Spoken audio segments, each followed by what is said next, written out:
3, 2, 1. 3, 2, 1.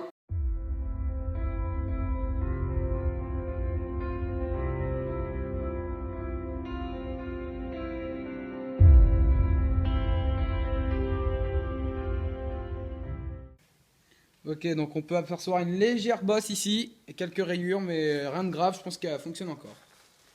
C'est parti pour le deuxième test. 3, 2.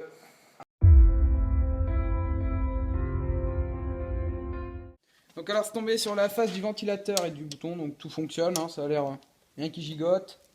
Légèrement, très légèrement foncé, mais je pense que si on la branche, ça peut encore faire le job. Donc maintenant on va passer à un autre test, à mon avis ça m'étonnerait qu'elle tienne, mais on sait jamais, c'est du haut de gamme, on verra bien.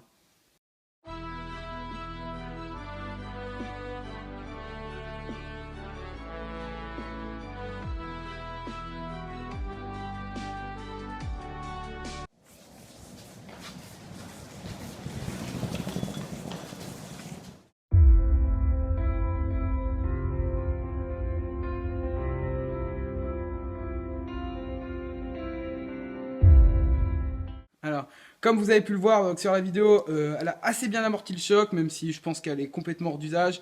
Là, on voit bien que ça a quand même été très très cabossé. Mais le bouton fonctionne, rien ne bouge dedans. Le ventilateur tourne quand je le gigote, mais je pense qu'elle est morte. Hein. La carte à l'intérieur est complètement cassée. Alors cette fois-ci, nous allons faire un test frontal avec cette alimentation pour voir si elle résistera une autre fois.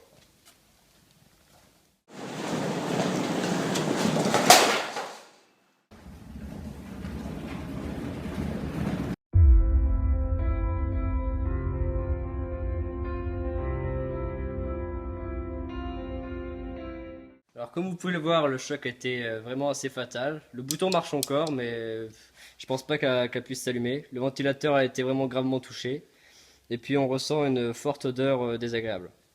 Je pense qu'elle est vraiment hors d'usage et qu'il faudra changer d'alim si vous avez un problème et qu'elle se retrouve dans cet état-là, ce qui m'étonnerait beaucoup, mais bon, les constructeurs devraient quand même faire un châssis interne beaucoup plus rigide. Donc on voit bien qu'ici c'est totalement fracturé, donc l'alimentation est totalement hors d'usage, c'est même pas la peine d'essayer, là, elle ne fonctionne plus. Tout le long ici on aperçoit une fissure, donc c'est pareil, ça fonctionne plus. Par contre l'arrière lui il est totalement intact, rien n'est abîmé. Je ne sais pas d'où se dégage par contre la très forte odeur qui se ressent partout, vraiment désagréable, c'est pas bon signe. Le ventilateur pour rafraîchir l'alimentation est complètement mort, hein, il est naze, il fonctionne plus du tout. Il est complètement éventré, donc dans tous les cas, même si la carte mère de l'alimentation fonctionnerait, elle ne serait pas ventilée, du coup elle surchaufferait. Comme on peut le voir, donc très étonné, le bouton fonctionne largement puisqu'il n'est pas du tout touché par les chocs. Il est dans une espèce de petite bulle là où il n'est pas du tout abîmé, il n'y a rien autour, rien à appuyer dessus, donc c'est un assez bon point. Les prises sont, je pense, encore utilisables. Je verrai ça par la suite, mais je pense que les prises peuvent être à la limite récupérées et le bouton, mais sinon pas plus. Donc les constructeurs devraient se débrouiller pour que ça soit un peu plus solide, mais celle-là était quand même relativement solide par rapport à certaines vraiment bas de gamme venant de Chine. Donc en effet, la prise de connexion pour l'alimentation de l'ordinateur est tout à fait utilisable. Après vous avez juste à enlever la gaine du câble et vous le connecter à une nouvelle prise si vous en avez besoin. Mais étonnamment, on n'a pas du tout abîmée alors que ça a tapé juste au-dessus, enfin juste en dessous pardon, mais c'est très étonnant. Donc plutôt bonne chose.